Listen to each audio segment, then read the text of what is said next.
Buenos días, tardes o noches. Esta es la clase de biotecnología animal. Vamos a ver algunas de las aplicaciones de estos modelos. Y aquí tenemos unas imágenes bien representativas de modelos animales que son los más utilizados para diversas disciplinas. Básicamente vamos a ver estos 4 puntos en esta clase: clonación de organismos, obviamente animales, cultivo de células animales, aplicación de cultivos de células animales y modelos animales modificados genéticamente. Comenzamos con la clonación de organismos. Dentro de esta disciplina, que es la clonación de organismos, tenemos 3 subcategorías y aquí están enlistadas. La primera es la división de un solo embrión en 2 embriones idénticos. La segunda es la fusión de una célula embrionaria con un huevo no fertilizado y anucleado.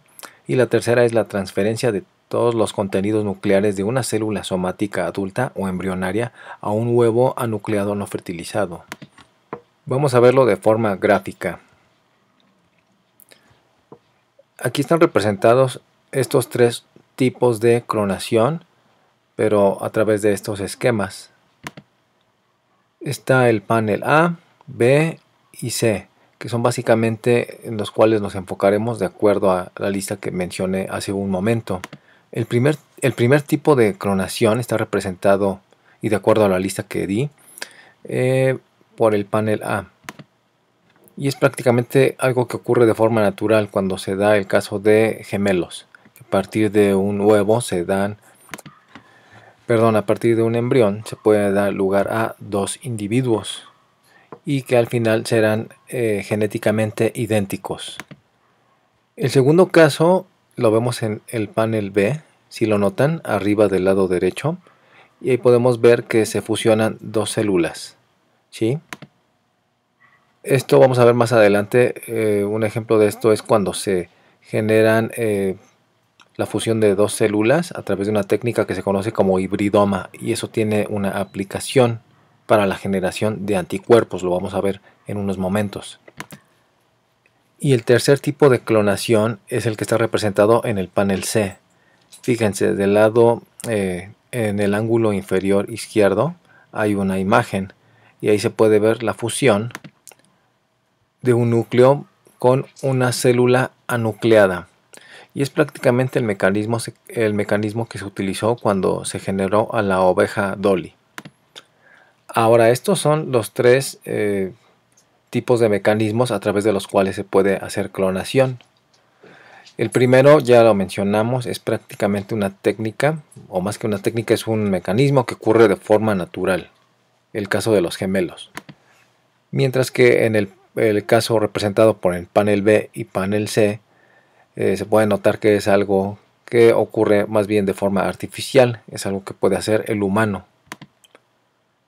Ahora, estos son los mecanismos, insisto, pero a su vez los tipos de clonación se pueden subdividir de acuerdo a la aplicación que quiera hacerse con este tipo de técnicas. Y esta subdivisión la podemos notar aquí. Fíjense, hay 2 grandes grupos de clonación. Es la clonación terapéutica, la pongo en negritas en la parte superior. Fíjense que es la clonación terapéutica. Es cuando el producto final del procedimiento de clonación es el embrión o las células madre que se pueden cultivar a partir de él. El proceso se llama, bueno, ahí está en negritas, insisto, clonación terapéutica. Y el segundo tipo de clonación, lo vemos abajo, clonación reproductiva, es cuando un embrión derivado de la transferencia nuclear de células somáticas se implanta en una madre sustituta para su posterior desarrollo en un organismo completo.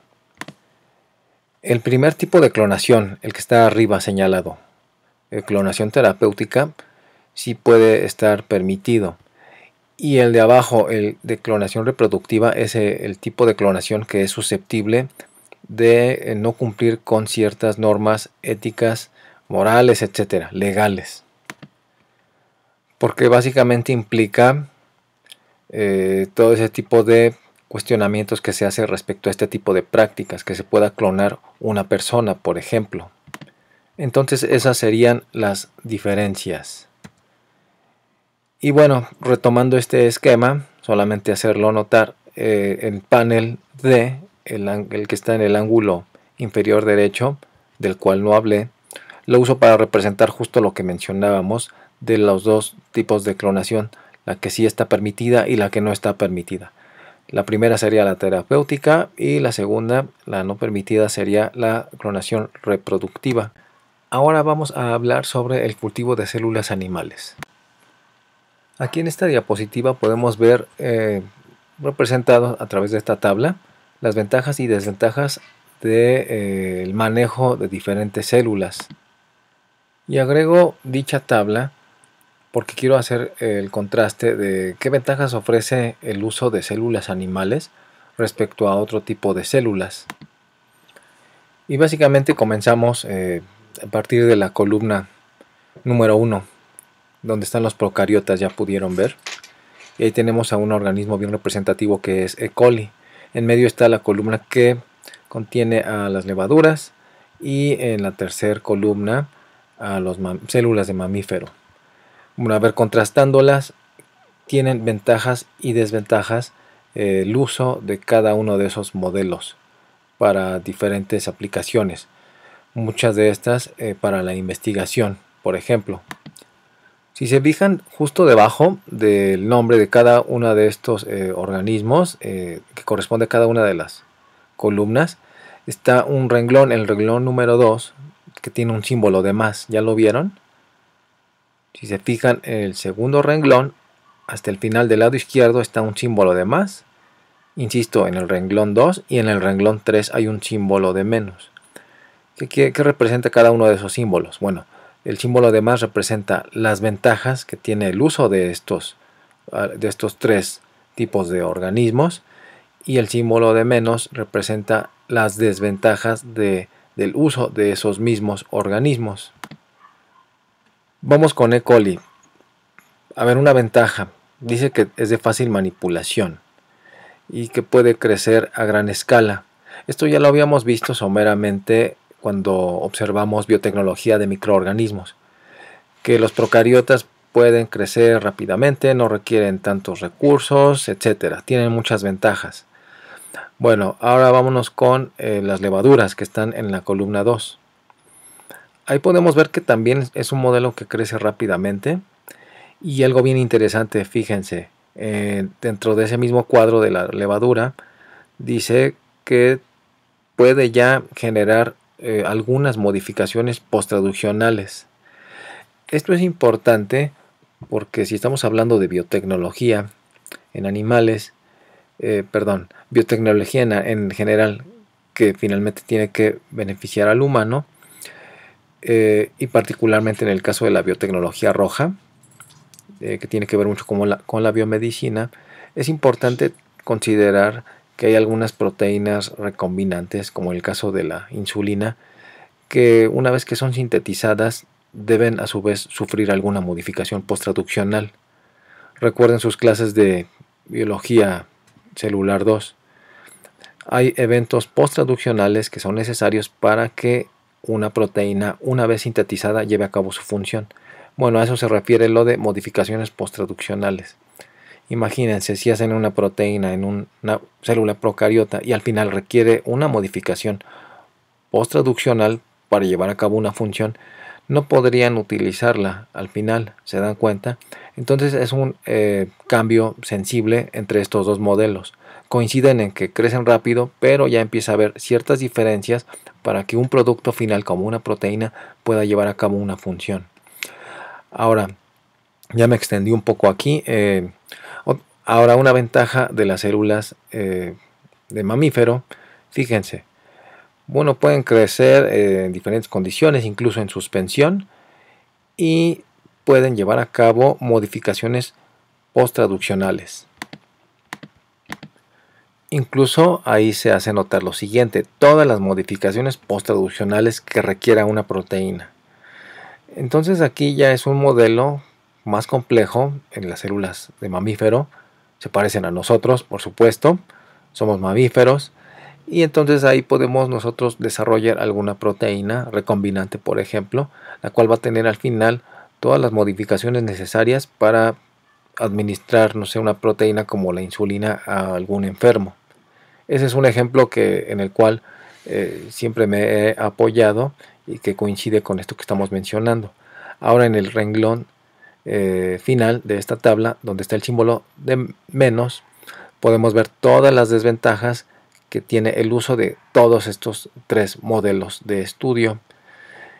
Y bueno, ahí está mencionándose en el caso de las células procariotas, particularmente E. coli, que son modelos donde las proteínas probablemente no puedan llevar a cabo un correcto plegamiento, por ejemplo. Recordemos, bueno, si recuerdan sus clases de biología celular 2, como en las células eucariotas hay ciertos compartimentos dedicados a favorecer a que una proteína, una vez sintetizada, pueda llevar a cabo un correcto plegamiento, además de otras modificaciones posttraduccionales. Pues no es de sorprender que en el caso de una célula procariota como E. coli esto no se logre. ¿Por qué? Porque no tiene un aparato de Golgi, que es donde básicamente se llevaría a cabo esto que mencionan aquí como una desventaja, el correcto plegamiento de una proteína.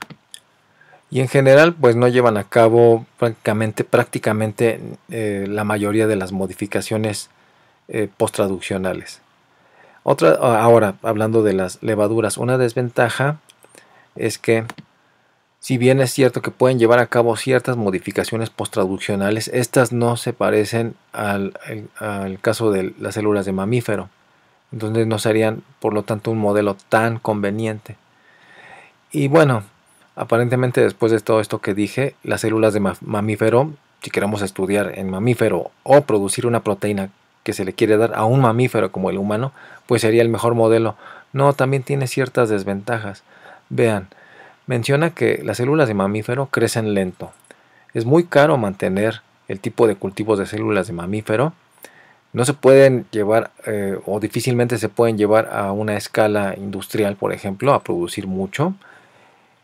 Y además requieren de un recurso que es el suero, y es algo bien caro. El usar suero para mantener un cultivo de estas células pues es bastante caro, pero se tiene que hacer porque es en estos con este tipo de recursos, con un suero, a través de lo cual uno puede favorecer a que lleven a cabo sus funciones completas, como un ciclo celular completo, por ejemplo, dividirse, factores de crecimiento, etc.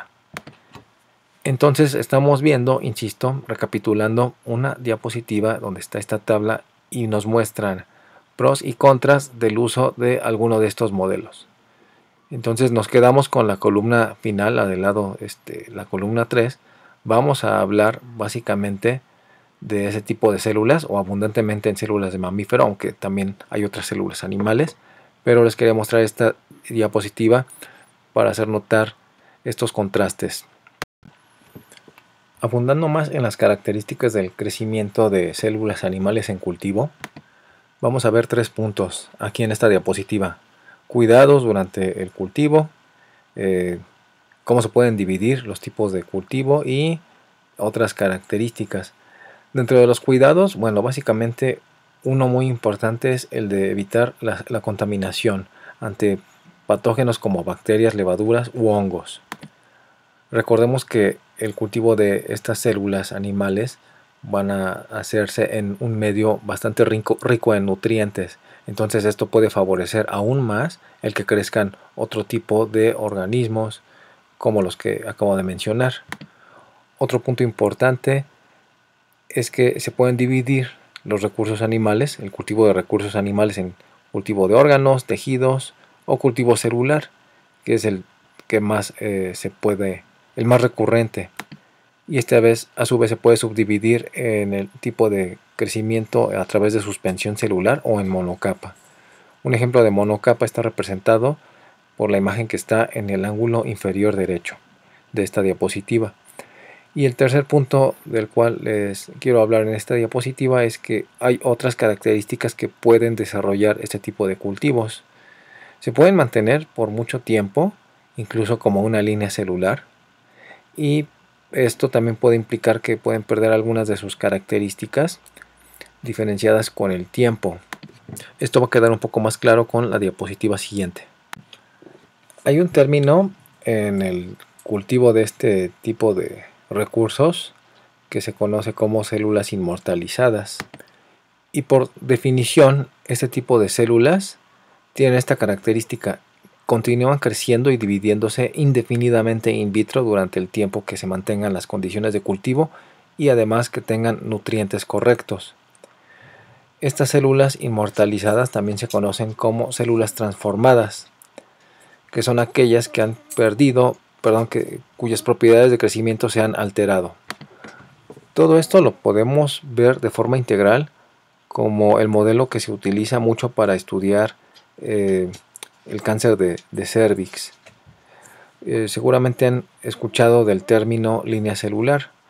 Son células que uno incluso puede comprar, ya están bien caracterizadas y se comportan de una forma bastante estándar, porque han sido bien caracterizadas, insisto, y tienen la particularidad de que ya han perdido ciertas características respecto a a células normales.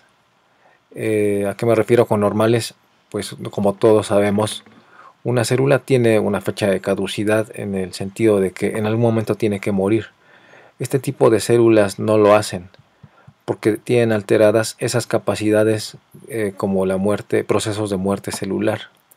Entonces es como un tipo de célula, son un tipo de célula, estas células inmortalizadas, que podrían verse de esta manera. Son aquellas que han sido de alguna manera reprogramadas para que no sigan las reglas de lo que rige a una célula normal. Entonces es una de las características de este tipo de modelos, porque son modelos de estudio, cuando se quiere evaluar procesos como el cáncer. Aquí está esta imagen que pongo aquí, es de Henrietta Lacks, y es la persona a partir de la cual se obtuvieron células de cáncer, por cierto, cáncer de cérvix, que se conocen como HELA, retomando las dos primeras letras tanto del nombre como del apellido. Entonces esas células se utilizan en la actualidad para hacer este tipo de estudios. Cabe mencionar que esta persona, Henrietta Lacks, murió en la década de 1950. Entonces es una manera, es un argumento incluso para hacer notar que este concepto sí existe, el de las células inmortalizadas. Esas células que fueron obtenidas de esta paciente que tenía cáncer de cérvix en esa época son las mismas células que se siguen utilizando hasta el día de hoy para procesos que tienen que ver con el estudio de cáncer de cérvix. Obviamente no es literal que sean las mismas células, pero a partir de esas que se obtuvieron de esta persona es que se ha podido mantener y se siguen dividiendo. Y son células que tienen las mismas características que las que se tomaron en esa época original, en la década de 1950. Y ahora, bueno, son, insisto, un buen modelo de estudio. Ahora un punto importante, y lo pongo en esta diapositiva: las células inmortalizadas no necesariamente son células tumorales. Fíjense en lo que dice este párrafo, ¿sí? Entre paréntesis menciona: las células tumorales o cancerosas pueden formar un tumor si se introduce en un animal experimental, pero una célula transformada o inmortalizada generada a partir de un cultivo celular normal no puede generar un tumor en un animal experimental. ¿A qué se refiere esto? Bueno, dice lo siguiente: las células inmortalizadas, ya vimos por la diapositiva anterior, que son células que ya perdieron las características normales y ahora van a estar dividiéndose indefinidamente, pero no quiere decir que son tumorales. Estas células inmortalizadas, muchas de ellas simplemente se dedican a crecer, pero no pueden formar un tumor. Existe un subgrupo de células inmortalizadas que sí lo hacen, y esas ya entonces sí se conocen como células cancerosas o tumorales. Entonces, recapitulando, células inmortalizadas simplemente han perdido la capacidad para obedecer a ciertos procesos como la muerte celular programada. y a su vez estas se subdividen. Están las inmortalizadas que no van a generar tumor y las inmortalizadas que sí van a generar un tumor.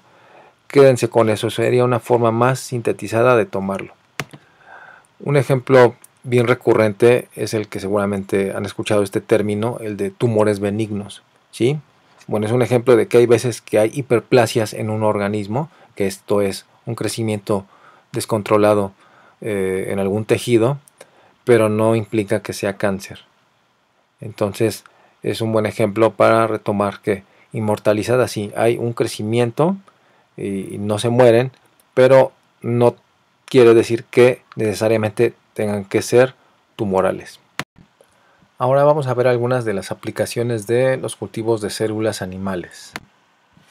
Básicamente esto lo podemos ver en esta diapositiva. Se pueden utilizar tanto para producir vacunas, anticuerpos monoclonales, enzimas y hormonas, incluso desarrollar algunos tejidos como piel, y también para llevar a cabo el cultivo de algún virus, que es un tema bien vigente en esta actualidad.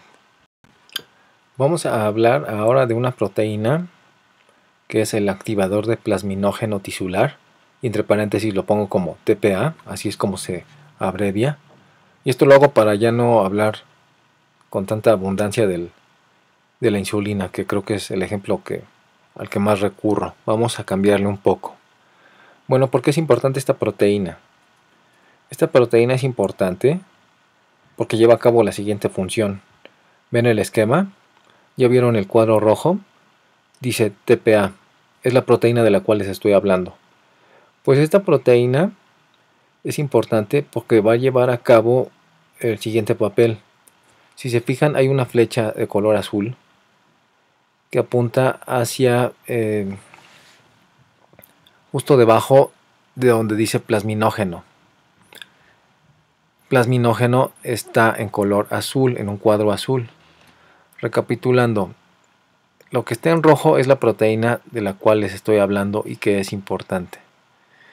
Esta proteína que está en color rojo y que se llama TPA va a lograr que la que está en color azul se convierta en plasmina. Ya vieron que el plasminógeno que está dentro de la caja color azul, justo debajo de él hay una flecha y debajo de la flecha dice plasmina. Bueno, esta plasmina es importante para que se lleve a cabo la degradación de agregados en la sangre y que no se formen coágulos. Esto es bien importante para ciertas intervenciones quirúrgicas, por ejemplo.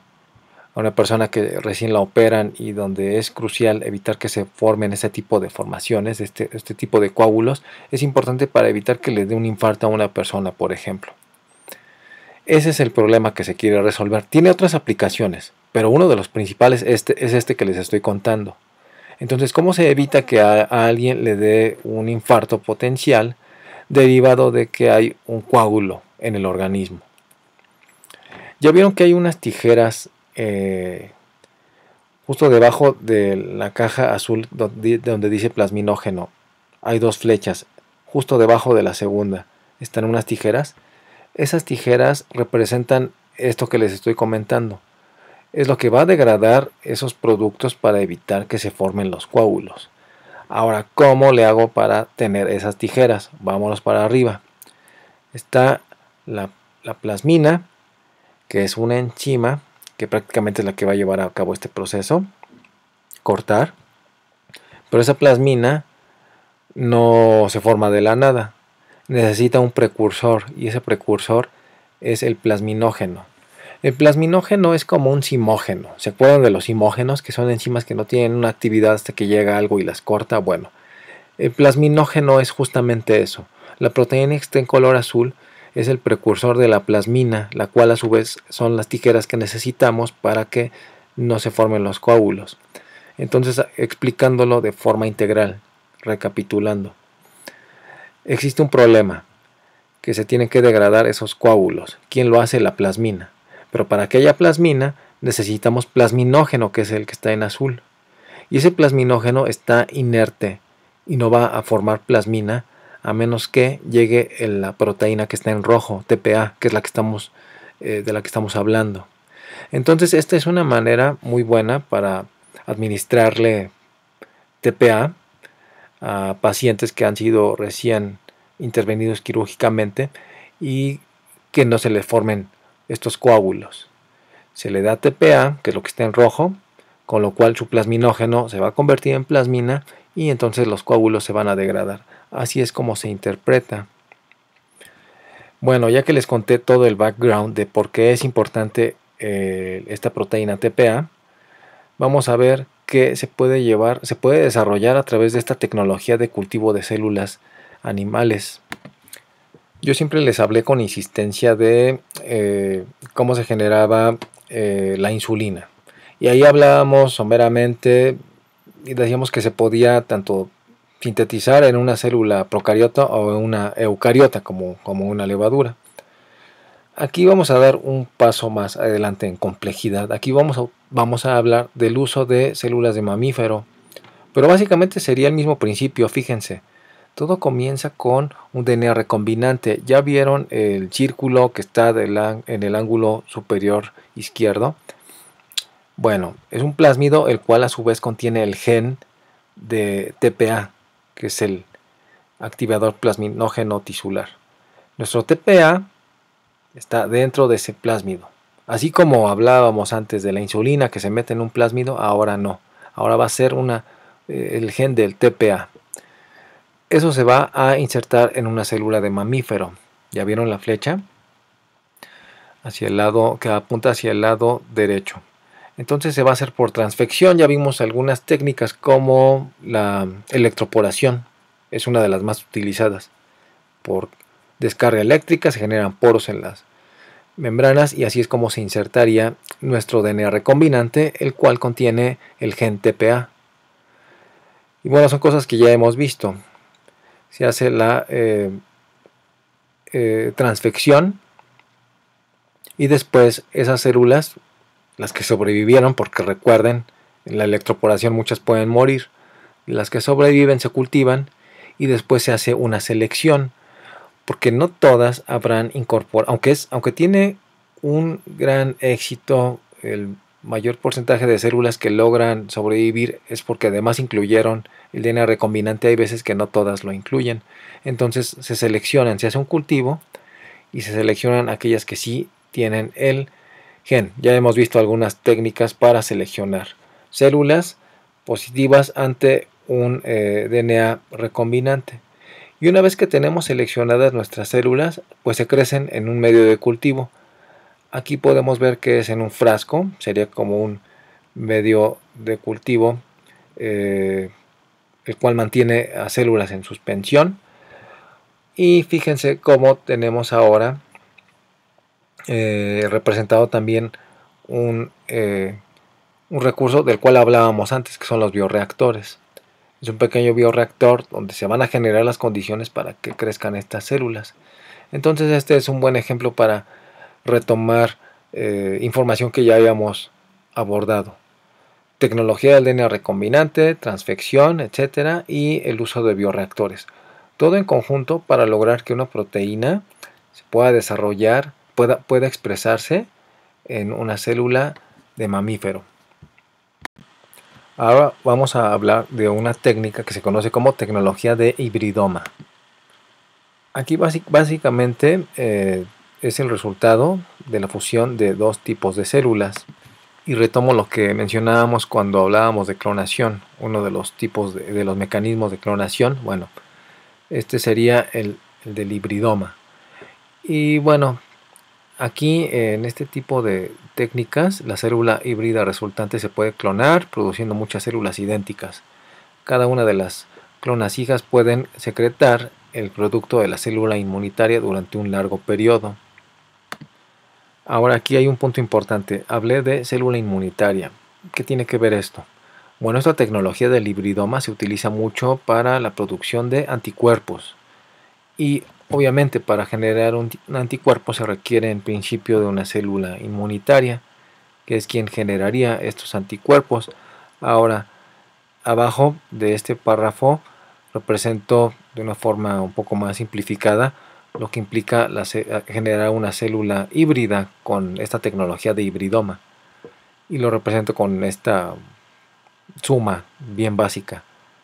Para generar una célula híbrida se requiere, por lo tanto, una célula inmunitaria secretora de anticuerpos, más una célula inmune o inmortal o cancerosa, y esta suma de estos dos tipos de células me va a dar lugar a una célula híbrida, de la cual el producto principal que quiero obtener son anticuerpos. No sé si les llama la atención el hecho de que se tenga que incluir para obtener anticuerpos la participación de una célula inmortalizada o incluso tumoral.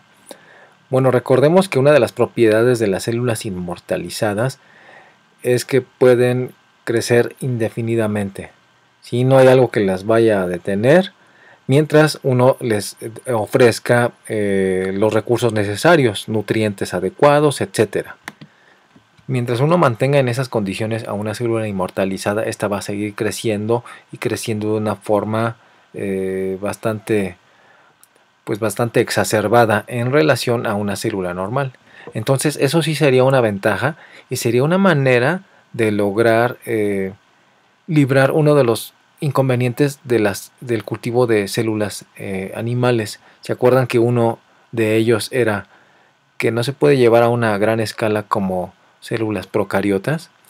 Bueno, pues aquí se estaría compensando bastante esto, porque imagínense una célula que tenga la capacidad de formar anticuerpos, pero con las ventajas que ofrece una célula inmortalizada, en el sentido de que puede crecer de una forma exacerbada y además no perdería ciertas propiedades, se comportaría de la misma manera, no envejecería, etcétera. Entonces sería tener un modelo híbrido bastante bueno que tendría lo mejor de los dos tipos de células que la formaron. Una célula que puede formar anticuerpos, pero que además puede crecer en exceso. Por eso es que es necesario o porque eso es que son utilizados este tipo de modelos. Ahora, ¿cómo es que se generan? Esto está representado aquí en este esquema. Básicamente vamos a seguir lo que dice este esquema. Ya vieron en el ángulo superior izquierdo que está un ratón. Ahí comenzamos. Se le va a inyectar un antígeno. Una vez que se inyecta el antígeno, las células inmunitarias del ratón van a generar anticuerpos. ¿Ya vieron a las células? Bien. Son estas que tienen unas proyecciones color negro como receptores. Ahora este tipo de células se van a combinar con las del lado derecho, ¿ya las vieron? Donde dice células cancerosas, que están en un color más oscuro. Esas células cancerosas se van a fusionar con las células inmunitarias del ratón. Y vamos a tener como resultado unas células híbridas o hibridomas. Estas se van a cultivar y después se pueden crecer, vámonos hasta arriba, hasta donde está el bioreactor, ¿ya vieron? Obviamente después de un proceso de selección, vamos a quedarnos con las que nos sirven, que tienen las características que necesitamos, que ya dijimos que son dos, producir anticuerpos y que además crezcan, no envejezcan, etcétera, que se comporten como una célula inmortalizada. Si cumplen esas dos condiciones, entonces ya las crecemos en masivo, en un bioreactor, y a partir de ahí se pueden aislar los anticuerpos, etcétera, que de hecho son cosas que ya habíamos visto en biotecnología microbiana, que al final se requieren procesos de purificación dependiendo si se secreta o se queda dentro de la célula la proteína que queremos. En este caso son anticuerpos. Nos vamos a quedar con la fracción que nos convenga. Se purifica, se caracteriza. Ya vimos cómo se podía hacer eso con técnicas distintas de proteómica, y después se puede incluso administrar, ¿sí? Entonces así es como se generan este tipo de recursos, los anticuerpos, y de una forma bastante optimizada con esta tecnología del hibridoma, que es la fusión de dos tipos de células, y ya dijimos por qué. A continuación vamos a ver un video de producción de anticuerpos monoclonales. Y justo debajo del video, en el ángulo inferior derecho, pongo la referencia de donde fue tomado. Un antígeno, como por ejemplo una proteína, tiene varios sitios diferentes que pueden reaccionar a anticuerpos distintos. Los anticuerpos monoclonales son anticuerpos que reaccionan solo en un sitio en un antígeno, denominado epítopo. Como consecuencia, son extremadamente específicos y se aplican en la microbiología diagnóstica y en la terapia contra el cáncer. El primer paso consiste en inocular a un animal con el antígeno portador del epítopo específico.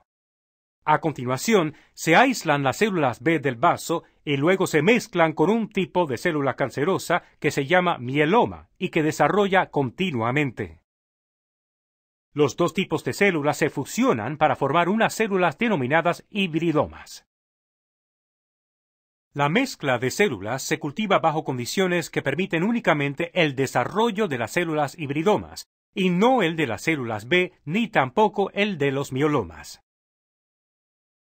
Los hibridomas se separan en cámaras individuales y se someten a pruebas para comprobar su capacidad de producir el anticuerpo deseado. A continuación, los hibridomas que producen el anticuerpo deseado se cultivan y los anticuerpos monoclonales se aíslan y purifican.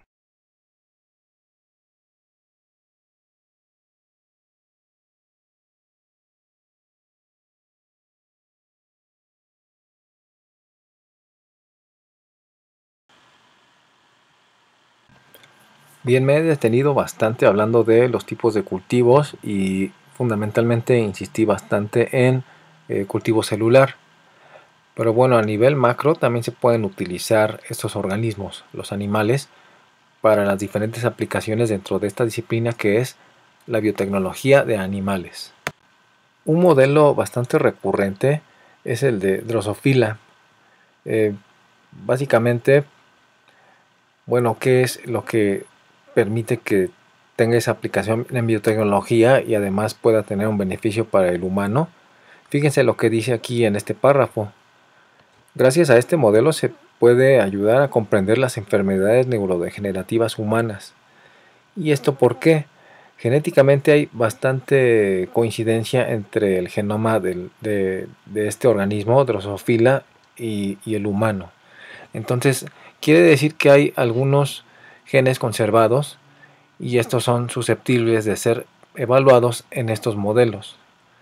Medirles ciertas características en el desarrollo neuronal a este tipo de organismos es un reflejo de lo que pudiera estar sucediendo en el humano.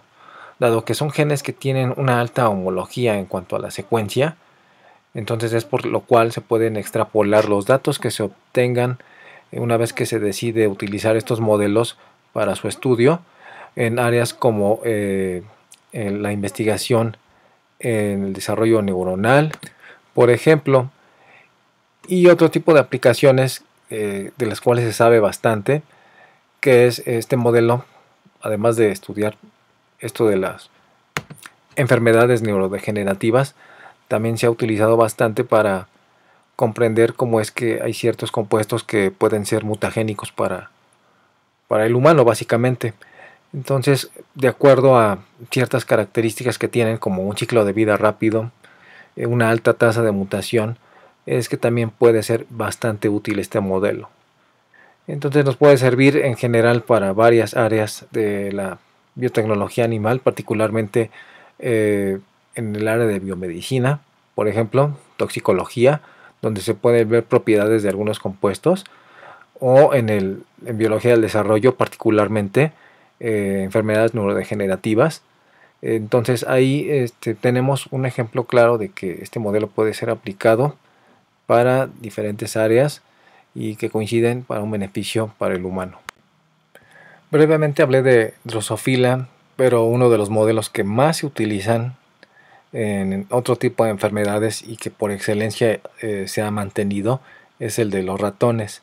Y luego coincidir con esto para atender lo referente a desarrollo de modelos animales modificados genéticamente.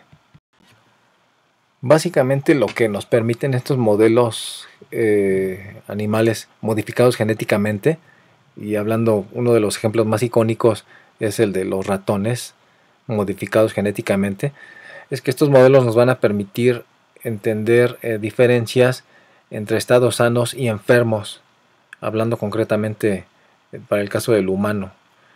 Estos modelos nos permiten entender esto porque ya que muchas enfermedades tienen un componente genético bien importante, si nosotros logramos entender hasta ese nivel las enfermedades, es que podemos obtener bastante información, y una manera para lograrlo es utilizar modelos en los cuales uno pueda manipular genes, incluso quitar o poner genes en estos organismos que normalmente no los tienen, para saber cómo potencialmente se puede desarrollar una enfermedad en el humano. Esa es una de las principales justificaciones del por qué generar este tipo de organismos modificados genéticamente. Y bueno, aquí pongo otra vez este concepto, el de organismos genéticamente modificados, y la abreviación OGM, que ya habíamos observado cuando vimos biotecnología vegetal. Y bueno, a grandes rasgos, dentro de los OGM, hablando de animales, tenemos, bueno, y que también se puede aplicar a las plantas, pero ahorita concretémonos a lo referente a animales. Existen varias subcategorías. Hay un tipo de OGM que son aquellos que se conocen como knockout, y es esta palabra que pongo aquí en rojo, y los modelos knockdown, que pongo en azul. Los knockout son, como bien dice este párrafo, aquellos organismos donde se elimina un gen o proteína. Y los knockdown, que está abajo, es donde se inhibe un gen o proteína. Ahorita vamos a abundar un poco más a qué se refiere todo esto. Aquí en esta diapositiva podemos notar la representación de la generación de modelos knockout. Fíjense en lo que está escrito del lado izquierdo. Los modelos noqueados, esto, paréntesis, esto de noqueados es una manera castellanizada de llamarles a estos modelos. La palabra de arriba es un anglicismo, ¿sí? Ahora, estos modelos noqueados se realizan eliminando o alterando la región codificante de un gen blanco. Esa es una definición, pero básicamente lo que se quiere lograr es que no haya una proteína funcional. Quedémonos con eso. Ahora, aquí se logra lo siguiente: insertar un gen de interés o un fragmento de DNA en general, el cual puede a su vez ser un gen de interés. Insertar ese fragmento en el genoma del organismo, en este caso de un animal. Esto a través de DNA recombinante. Ahora vean la imagen del lado derecho. ¿Qué tenemos representado ahí? Bueno, ya vieron que hay un óvalo en la parte superior.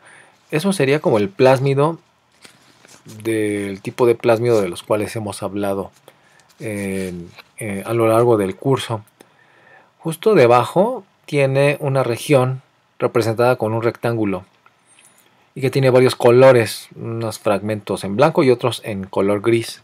Ahora, ese es el fragmento que se va a insertar en el organismo. ¿En qué parte del organismo? Bueno, ya dijimos, en su genoma.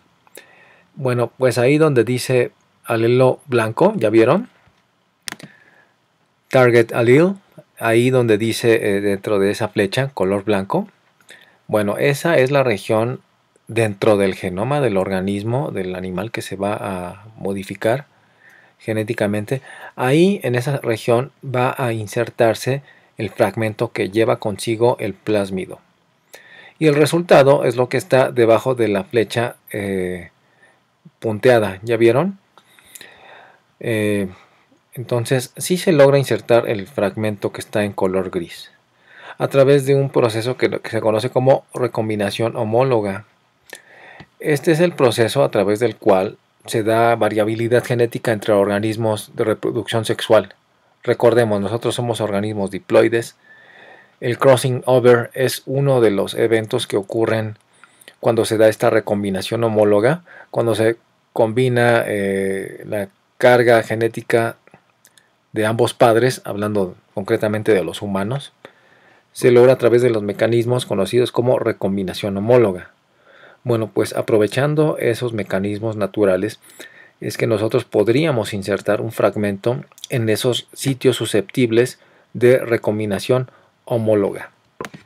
Y para este caso particular es como se lograría generar un modelo animal noqueado, que básicamente es un organismo al cual de forma artificial se le inserta un fragmento de DNA, y esto con la finalidad de que el fragmento original de DNA ya no dé lugar a la proteína que lleva a cabo la función. Sí, porque si se dan cuenta, en donde dice target allele, en la flecha que está arriba, ahí podemos observar que es toda color blanco. Y cuando se da la recombinación, queda de la siguiente manera. Queda la misma flecha, pero en medio ya tiene algo diferente, esa caja gris. Y ahora ya no es simplemente el target allele, ahora es un alelo mutante derivado de este proceso de recombinación, con lo cual se logra tener un organismo genéticamente modificado del tipo knockout. Y entonces sigue siendo una secuencia de DNA, si se dan cuenta, esta flecha de abajo que tiene un centro color gris. Solo que la proteína que se exprese a partir de ese gen ya no va a ser la original y ya no va a tener la misma función. De hecho, va a ser una proteína sin la función original. Ya no va a poder llevar a cabo los procesos para los cuales se requería y cumpliría ese punto importante de los organismos noqueados, que es eliminar la capacidad de una proteína a través de la modificación del gen del cual deriva. Entonces, en suma, aquí en esta diapositiva está representado el mecanismo por el cual se pueden hacer estos organismos noqueados. Y bueno, el modelo knockdown se refiere a aquellos en donde se introducen pequeñas moléculas de RNA interferente o siRNA, por sus siglas en inglés, para inhibir la expresión de un gen diana. Ahora, ¿qué significa esto? Bueno, vamos a retomar. Recuerdan que existen básicamente tres principales mecanismos demostrados hasta ahora de regulación epigenética a nivel molecular. Uno de ellos es el de la participación de microRNAs.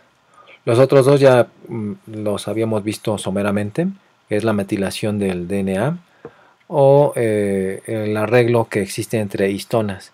Básicamente estos dos lo que hacen es permitir qué tan accesible ante la maquinaria transcripcional puede estar un gen.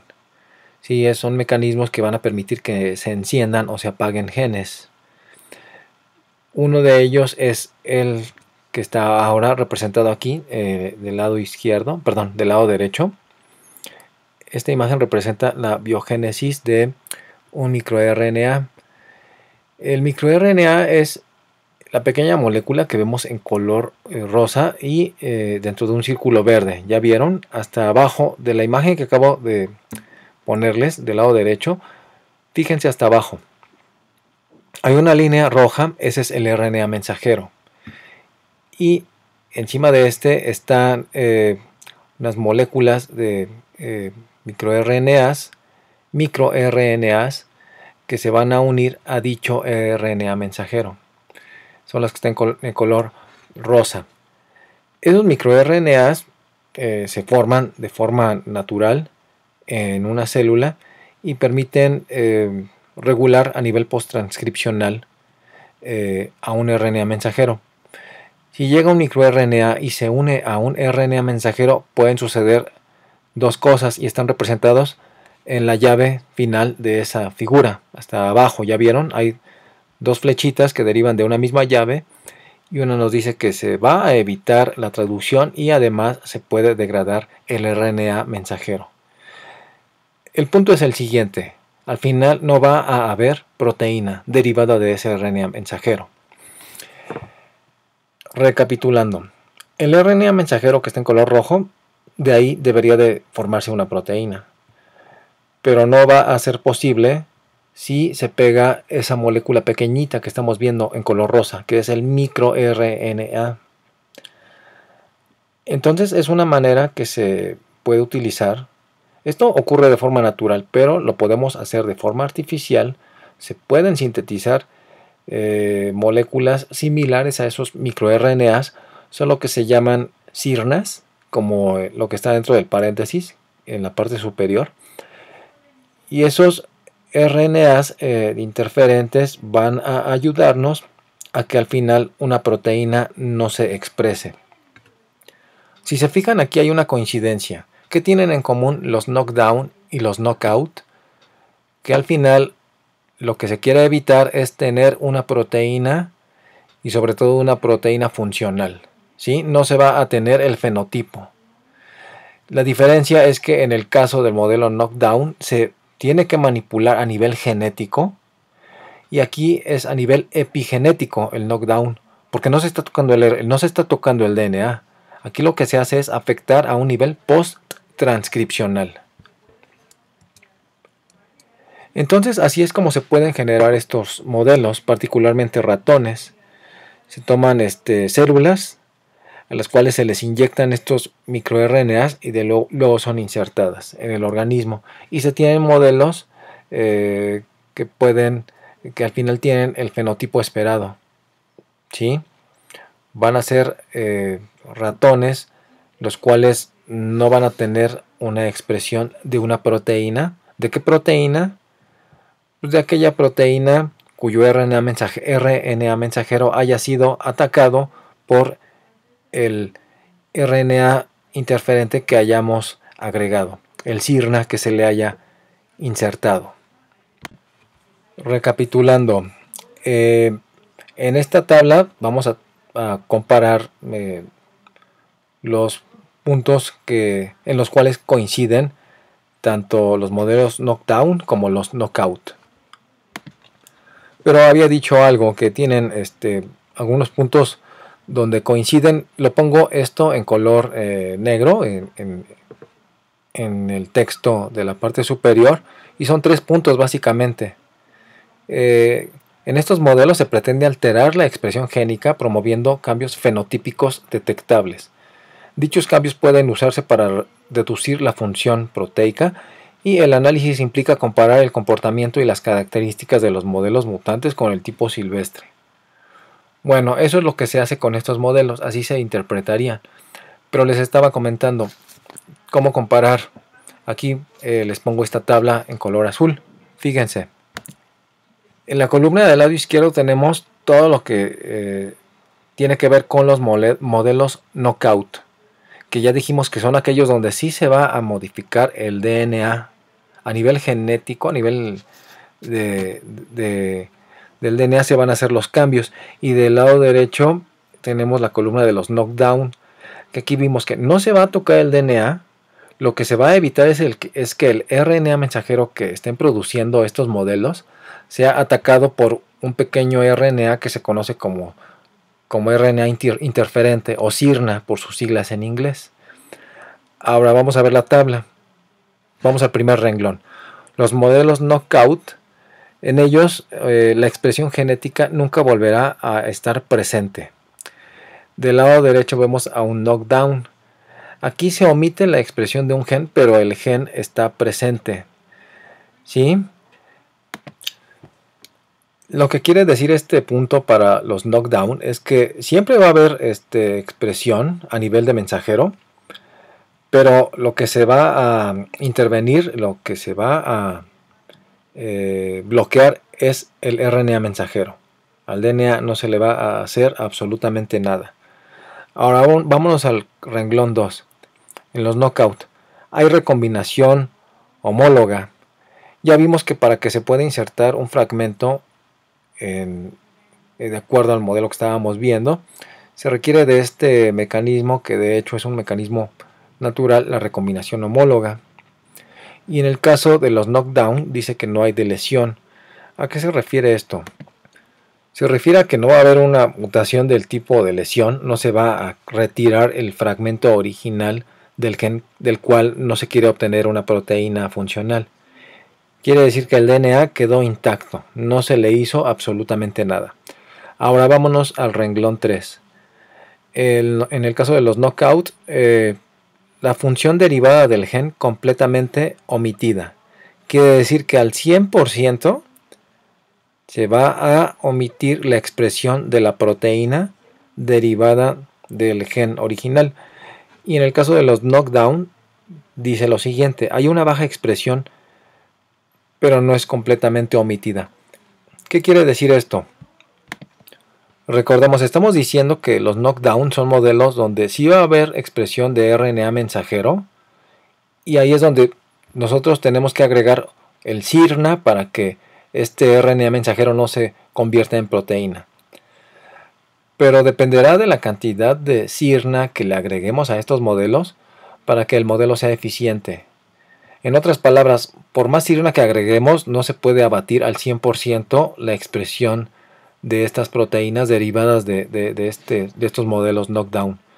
De hecho, la eficiencia con la cual uno puede abatir la expresión de proteína en estos modelos knockdown a través del uso de estos siRNAs es del 90%. Quiere decir que va a haber una expresión de la proteína de alrededor de un 10%, que es algo aceptable. Podría decirse que son modelos en los cuales se asume esa baja expresión y se pueden utilizar para diferentes fines.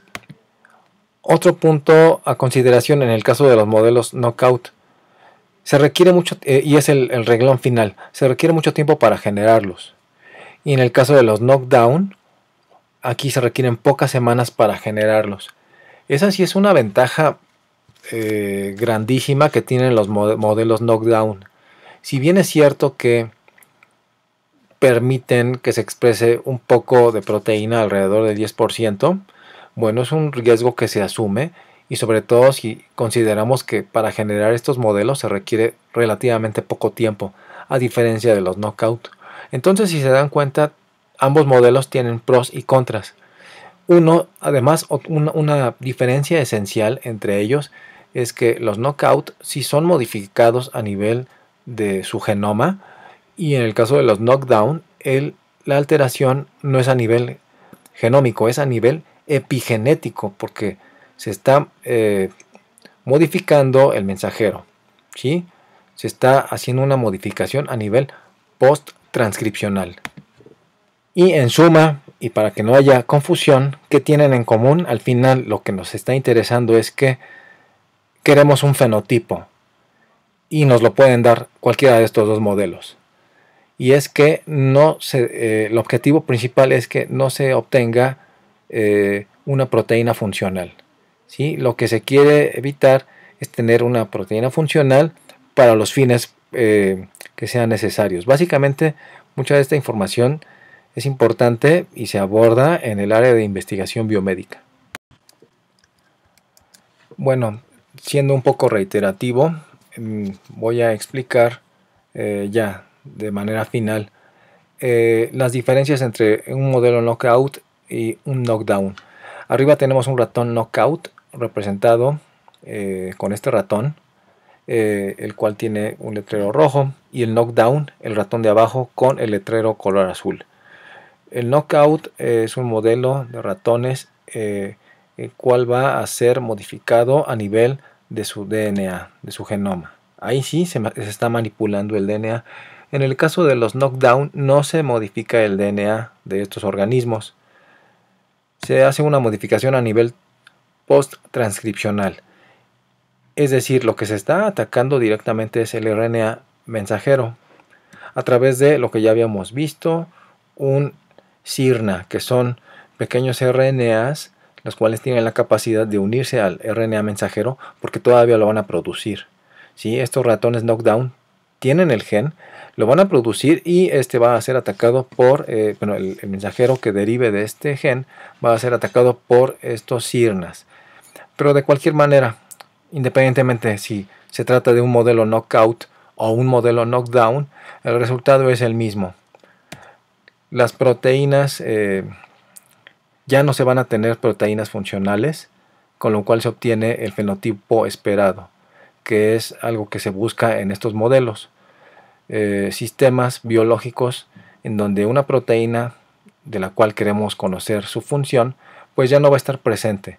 Y estos se comparan contra los grupos de ratones que sí la expresan, y ahí, a partir de ahí es que se tienen todos estos hallazgos para describir la función de una proteína en un organismo multicelular. Esto tiene mucha aplicación en biomedicina. Finalmente, esta diapositiva es para ejemplificar otra de las aplicaciones de esta tecnología, de la manipulación de animales en la biotecnología. Manipulación a nivel genético, por supuesto. Tenemos el caso del problema de los trasplantes, sobre todo de riñón, que es un problema que todos conocemos. Hay varios puntos ahí. Uno es el hecho de que es difícil encontrar a un donador. Y el siguiente paso es que además haya compatibilidad. Entonces esto se puede resolver a través del trabajo que se realiza con cerdos. Además de que inmunológicamente son una especie que es bastante compatible con el humano, tiene otras convenientes. Aquí lo que se pretende es retomar una práctica que ya en la actualidad no se realiza, pero esto está en fase experimental aún. Lo que se pretende es voltear a ver a estos cerdos como recursos para obtener un riñón. Pero existe esa incompatibilidad. Si es difícil encontrar un donador humano para otro humano, imagínense ahora de un cerdo para un humano. Pero, ¿en qué consiste la tecnología y la biotecnología que se está aplicando? En este caso, para estos organismos, implican lo siguiente. Si se fijan en el texto que está en la parte inferior, lo puse en inglés, pero se entiende rápidamente. Existen dos puntos a considerar y que son los que se resuelven manipulando genéticamente a estos animales. ¿Qué es lo que se les hizo? Bueno, se tienen dos estrategias. Una es hacer a estos cerdos noquearles genes, los cuales son los responsables de generar antígenos, lo cual provocaría que una vez que es trasplantado un riñón de estos cerdos, sea rechazado por algún primate. Obviamente los humanos somos también primates. Tenemos un mecanismo inmunológico, el cual rechazaría un riñón de cerdo. Entonces justamente los genes encargados de expresar esos antígenos son abatidos. Ya sea que se pueda hacer por tecnología knockout, como ya lo vimos, se puede evitar que se expresen ciertos epítopos que eviten que estos riñones obtenidos de estos organismos sean reconocidos como extraños y los puedan aceptar. La otra estrategia es a través de la inserción de genes. No lo mencioné en el caso de la explicación de los organismos noqueados, pero hay unos organismos que se conocen como knock-in, que sería lo opuesto, es lo opuesto a knockout. Los organismos knock-in son organismos a los cuales se les inserta un gen. Y en este caso a estos cerdos es otra estrategia que se puede aplicar en ellos. Se les insertan genes de humanos para que logren mimetizarse, por así decirlo, el riñón que se está obteniendo y se pueda trasplantar a un humano. Entonces son dos estrategias. Recapitulando, el primer punto sería evitar que se expresen los genes que darían la señal de que el riñón es algo extraño. Y la otra, insertar genes humanos para que logren hacer de alguna manera que ese riñón se parezca lo más posible a un riñón humano. Entonces es la manera en la cual podrían burlar el sistema inmunológico de una persona, en este caso para bien, para que pueda ser aceptado un riñón de uno de estos animales, en este caso de cerdos. Entonces, si se fijan, pues son estrategias que están todavía en etapas experimentales, pero que en un futuro podrían resolver un problema, en este caso, la necesidad eh, de poder atender un problema como la insuficiencia renal en una buena parte de la población. Bien, esta es la última diapositiva, es la bibliografía en la cual me basé para hacer esta presentación. Les puedo enviar los libros, están en formato digital. Y bueno, con esto concluimos esta clase. Nos mantenemos en contacto. Pongo, si es necesario, algunas observaciones debajo del video, algunos links que les puedan ser de utilidad. Saludos y que se encuentren bien.